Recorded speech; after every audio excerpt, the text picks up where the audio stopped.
Some businesses are quietly leaving Quebec. Some immigrants avoid it. And millions still fight to make one language rule above all others. Why? It started with fear. A fear of losing not just a language, but an identity. Back in the 1970s, Quebec was changing fast. In downtown Montreal, English signs were everywhere. The best jobs? Mostly went to English speakers. And many French-speaking parents were sending their kids to English schools, thinking that was the ticket to a better life. French speakers felt cornered, like their culture was slipping away in their own province. So in 1977, Quebec took a bold step. A law was passed that would shake the province and Canada for decades. It was called Bill 101. Officially, it was named the Charter of the French language, but everyone remembers it by its number. Bill 101 made French the sole official language of Quebec's provincial government. That meant the government had to operate in French. Courts too, and businesses. Even street signs had to change. If your business had more than 50 workers, you had to operate mainly in French. And immigrant kids? They could no longer go to English public schools unless their parents had studied in English in Canada. This wasn't just about paperwork. It touched everything: jobs, schools, daily life. Some called it brave. Others called it extreme. English speakers felt pushed out. Many left the province entirely. Still, Bill 101 stayed. Then in 1988, things heated up again. The Supreme Court of Canada ruled that forcing shops to use French-only signs broke freedom of expression. But Quebec didn't back down. It used a rare legal move called the Notwithstanding Clause to ignore the ruling. French-only outdoor signs were back, by law. But that didn't last forever. In 1993, Quebec softened the rules slightly with Bill 86. Shops could now use bilingual signs, but French had to be bigger and more visible, what the law called markedly predominant. For years, the system stayed like that. Strict, but stable. By the early 2000s, over 90% of kids in Quebec were in French schools. The rule that controlled who could go to English schools, called the Certificate of Eligibility, was still in place. And even though people could speak English at home or in private, the public face of Quebec was proudly French. Many French speakers felt reassured.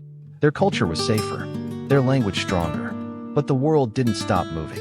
More immigrants came. More people spoke other languages at home. And young Quebecers grew up more bilingual. In fact, by 2011, almost 43% of Quebecers could speak both French and English. That's a lot. So some asked, was the French language still in danger? Or had the battle already been won? Quebec's government thought the fight wasn't over. Fast forward to 2021. The coalition Avenir Quebec, a nationalist party led by François Legault, introduced something even tougher than Bill 101. They called it Bill 96.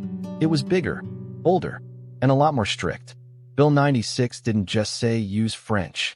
It rewrote the rules of daily life in Quebec. Now, businesses with just 25 employees had to report how much French was used in their workplace. Before, the rule only applied to companies with 50 or more people. This meant thousands more small businesses had to follow French-first rules. Job ads, training manuals, even internal emails, all had to be in French. Websites targeting Quebec consumers must be available in French. Social media posts from businesses must also follow French-first rules. Stores had to make French more prominent than English on signs. Not just more visible. French had to be markedly predominant. Public servants were now required to use French on the job. Period. The only exceptions? Emergencies in healthcare or justice. Immigrants got a 6-month grace period when arriving. After that, they had to access public services in French only. Bill 96 went after schools too. English language colleges, called cégeps, faced strict enrollment caps. They had to give extra French courses, and some students had to pass French exit exams, even if their studies were mostly in English. Even kids with temporary permits to attend English schools now had less time. Some of those permits were shortened from 5 years to 3, depending on the situation. The message was clear: French wasn't just preferred. It was mandatory. Supporters of Bill 96 said it was about survival. They argued that French in Quebec was slowly fading. That only 78% of people in Quebec still spoke French as their first language, and that if nothing changed, French might disappear in the sea of English North America. But critics didn't buy it. Many business leaders called the law a red flag. They warned it would scare off investment. And in some cases, it already had. Retailers like London Drugs, PetSmart, and Otterbox stopped selling online to Quebec. Why? Because they didn't want to translate all their packaging and websites into French. Tech companies said the rules made hiring harder. They couldn't bring in top talent from outside Quebec if everyone had to learn French within 1 year. In fact, more than 170 CEOs signed an open letter asking the government to pause Bill 96. They said it would hurt the economy. Still, the government didn't flinch. Premier Legault doubled down. He said protecting French was more important than business comfort. Meanwhile, inspectors from the Office Québécois de la Langue Française, the so-called language police, got more power, more staff, more funding, and the power to fine people and businesses up to $30,000 if they broke the rules. That's not small change. At the same time, Quebec's population kept growing. In 2022, it added over 150,000 new residents, many of them immigrants. But there's a twist. While Canada welcomed record numbers of newcomers, Quebec's share of total immigrants actually fell. It dropped to about 15%, even though Quebec has 23% of the country's population. Some say Quebec is filtering who comes in, only accepting immigrants who already speak French or who are willing to adopt it fast. And here's the thing, many immigrants now avoid Quebec entirely, not because of the weather, but because of the language rules. It's not just about speaking French. It's about living under a system that expects you to use French at the bank, at the hospital, at school, at work, online, everywhere. That can feel overwhelming. But here's what's even more surprising.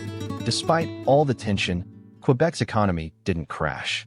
In fact, in 2022, Quebec's real GDP grew about 2.8%, slightly below Canada's national average. Jobs stayed strong. Exports went up. So maybe Bill 96 didn't break the system. At least not yet. But that doesn't mean it came without cost. Startups in Quebec now face more paperwork, more rules, more translation fees. Hiring is slower. Some roles sit empty because companies can't find the right person who also speaks perfect French. Immigrant entrepreneurs, who often drive growth, now look to Ontario or BC instead, provinces where English or even bilingualism is the norm. And in some communities, especially in Montreal, people feel nervous. They wonder if they belong, or if they're slowly being pushed out. Anglophones feel squeezed. Many say the rules go too far, that they're being punished for speaking one of Canada's 2 official languages. Even students feel it. With English CEGEPs capped and French tests added, some young people are thinking about leaving Quebec altogether. At the same time, many Francophones cheer the changes. They believe these laws are finally giving French the respect it deserves. That Quebec is standing up for itself in a continent dominated by English. So who's right? Maybe both sides are. Bill 96 is helping French stay alive and visible, but it's also making Quebec less flexible, less open, maybe even less welcoming. And that's the real conflict here. This isn't just about signs or school rules. It's about the kind of place Quebec wants to be. A fortress of French culture? Or a province that blends cultures and languages more freely. The government says it's just about balance. But when the law gives one language all the power, is that really balance? Compare it to other places. In France, the Toubon law makes French mandatory in advertising and public services. But most people there speak French already. In Belgium, different languages rule different regions, but each is respected in its area. In Canada outside Quebec, English dominates. But services are usually offered in both languages where numbers justify.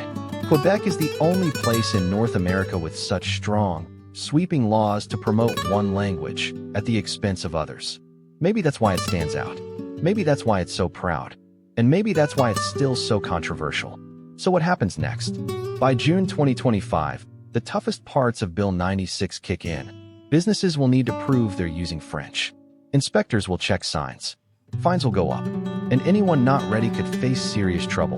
But the real test won't be on paper. It'll be in the streets, the shops, the classrooms, the conversations. Will Quebec stay competitive while enforcing one language? Will immigrants still come? Will young people stay? No one knows for sure. But one thing is clear. The story of Bill 101, and now Bill 96, is far from over. It's a battle between identity and openness, between culture and commerce, between past and future, and everyone in Quebec is part of it. Because language isn't just how we speak, it's how we live. And in Quebec, the language you use could decide where you work, where you study, and whether you stay. So ask yourself, if your province told you to live in just one language, would you? Or would you leave? That's the question Quebec faces now, and the world is watching.